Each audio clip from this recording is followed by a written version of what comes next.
Hey everyone, thanks for tuning in. Just getting this mic set up perfectly for you guys. We have a great show today. I'm Tom, and today we are going to talk about something very important for every English learner. We are going to talk about how to learn new words and phrases every day in a practical way. Not in a stressful way. Not in a way that makes you feel tired after 2 days. And not in a way that fills your notebook with hundreds of words that you never use again. And we're going to talk about a simple, natural system, step by step. A system that can help you remember words better, use them more naturally, and slowly make English a real part of your daily life. Many learners have the same problem. They learn a new word today, and tomorrow they forget it. Or they understand a word when they read it, but they cannot use it when they speak.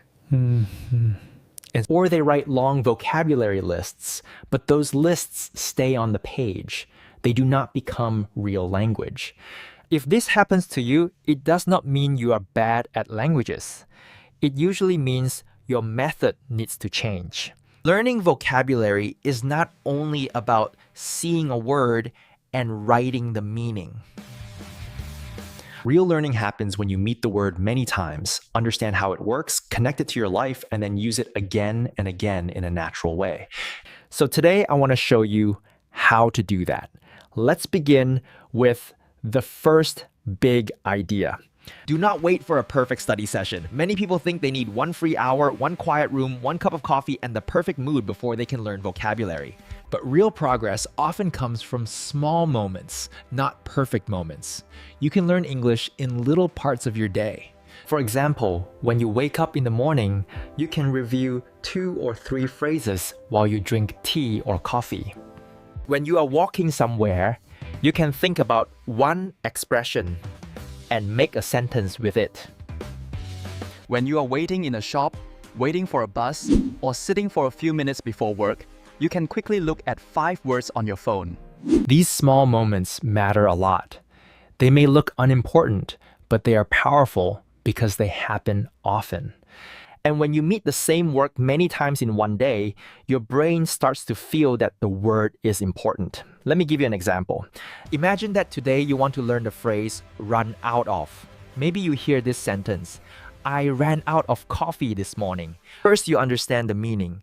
It means there is no more coffee. Then later in the day, while you are walking, you remember the phrase and think, I ran out of time yesterday. Then in the evening you say, we ran out of milk. Now the phrase is starting to live in your mind. It is no longer only a line in a notebook. It is becoming yours. This is why short daily contact with vocabulary is so useful. Little and often is better than a lot once in a while. Now let's move to the second important idea. Learn phrases, not only single words, and this is one of the biggest changes that can help your English sound more natural. Many learners study words alone. For example, they learn the word decision, they write the translation, they memorize it.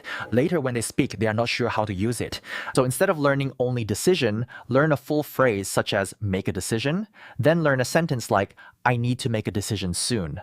Now you're learning meaning, grammar, and natural use together. This is much better because in real life, language comes in groups. The native speakers do not usually think one word at a time. They use chunks. They use ready-made pieces of language. That is why learning phrases helps you speak more smoothly. Let's look at another example. Instead of only learning the word busy, you can learn phrases like I am a bit busy right now. I've been really busy lately or today. Or what's so busy? These are real pieces of English. These are the things you can actually use in conversation. So from now on, when you find a new word, ask yourself, what phrase can I learn with this? Do not stop at the word, go one step further. Now I want to share a very practical method with you. It is simple, but very effective. I call it the 3-step method. Step 1 is understand. Step 2 is personalize. Step 3 is use it aloud. Let's take a phrase again. Imagine you hear, I'm looking forward to it. First, you understand it, you see it in context. Maybe someone says, "We are going on holiday next week and I'm really looking forward to it." You understand the general meaning. The person feels happy and excited about something in the future. This is step 1, understand. Step 2 is personalize.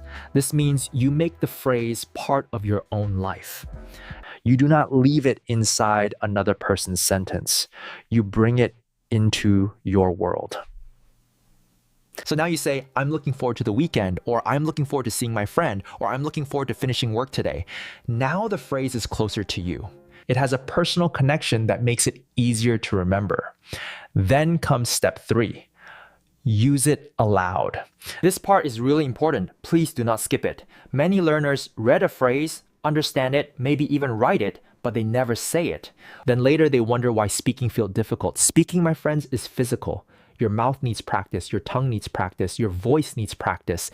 So when you learn a new phrase, say it clearly. Say it 2 times, say it 3 times, say it in a calm, natural voice. You can say, I'm looking forward to the weekend. Then maybe I'm looking forward to my next holiday. Then maybe I'm looking forward to learning more English. And when you do this, you are training both memory and speaking. That is much stronger than silent study alone. Now let's talk about notebooks and vocabulary lists. Many learners love writing lists, and that is fine. A notebook can be very... They are full of old words, but nothing is alive inside them. So how can you make your notebook more useful? Well, keep it active. Keep it small. Do not try to learn 30 words in one day. That is too much for most people. Choose 5 useful words or phrases. Maybe even write the phrase, write 1 easy example sentence, and if possible, write 1 sentence about your own life. For example, the phrase put off. I put off my homework yesterday. I should not put off important tasks. Put off means to delay something. This is already much better than writing only a translation. Then the next day, before you add new phrases, review yesterday's phrases first. Read them, cover them, try to remember them, say them aloud, use them in fresh sentences. This is how vocabulary grows, not by collecting, but by returning. And here's another practical idea. Review new phrases. Do not always wait until tomorrow. If you learn something in the morning, look at it again in the afternoon, then say it again in the evening, for example.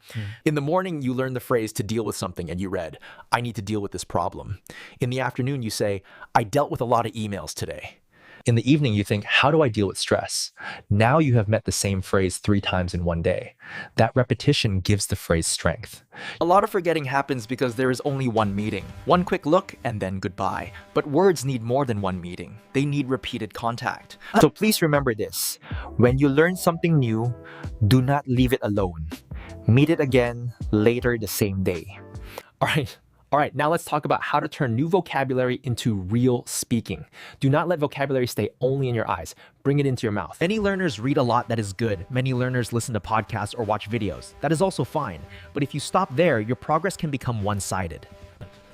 You may become better at understanding English, but still feel slow, nervous, or blocked when you try to speak. That is what I mean by one-sided progress. That is why it is so important to turn input into output quickly. Input means what you read and hear. Output means what you say and write. A very useful habit is this. Every time you learn a new word, every time you learn a new phrase, use them on the same day in some kind of output.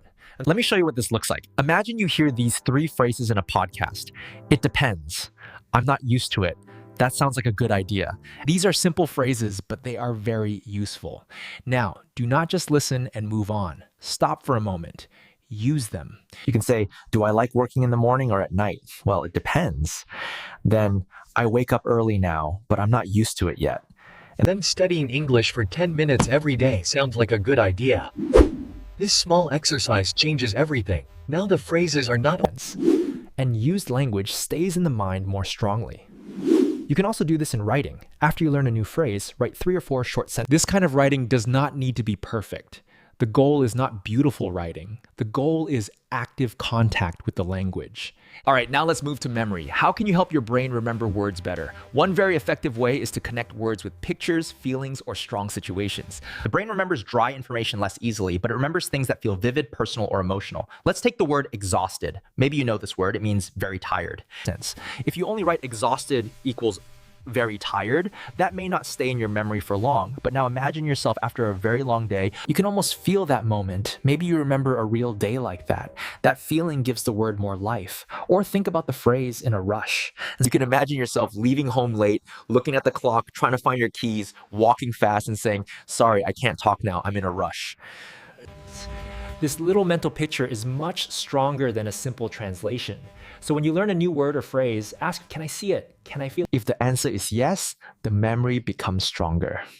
Okay, before we finish, let me leave you with one final thought. Vocabulary learning does not need to be heavy or stressful. It can become part of your normal day. A few phrases in the morning, a quick review later, a little speaking in the evening. It may look small, but over weeks and months, it creates real change. Little by little, you start to notice that familiar phrases come to your mind more quickly. Thank you so much for joining me again, my friend, and Tom from English Unleashed. I hope this episode helped you see vocabulary learning in a clear and more useful way. Keep going, keep practicing, and keep believing in yourself. Bye for now.